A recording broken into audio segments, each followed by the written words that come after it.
Chabwino. Agogo. Mwaswera bwana. Naswera tukaenda. Tasweranso. Paja zina lija? Margaret Tipa. Margaret Tipa. Muzi wanje mene?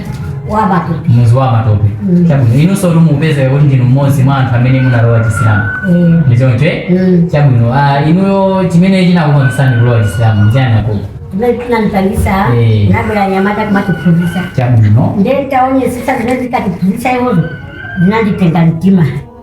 Ndata kana mchali tumoti mungatima velegwa bapeleka cha chikumi bapeleka cha masika ndepa mne paga matibera kubakulubilo tupite kuti Islamu ndiye anza kumandiseka bakalambira yuko hata asapite kupanda kwani basi asipite kwa muna ukauka kubanipita kuti ndipita ko. Chabwino.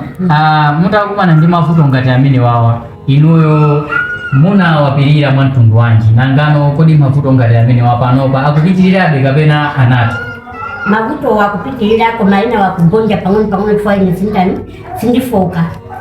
Kodi inuyo nanga pambuyo pa zonse zimene mungapemphe kwa Malawi zimene inuyo mwina mwake zikusowekera kuti mukhoza kuzithandiza ningati ziti?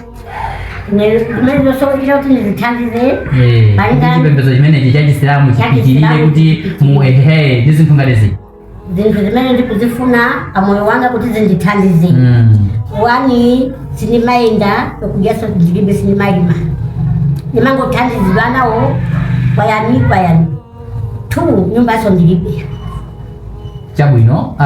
Izo ndi zimene atifotokozera Agogo akunena kuti iwo watu atalowa chisilamu anthu anyoza chani zosiyana komanso iwo watu apempha kunena kuti potengera kuti iwo andi achikulire kwambiri sangakwanise kuzithandiza mayi okha kupatula kuti anthu ena ake akhoza kuwathandiza amene ali abwino.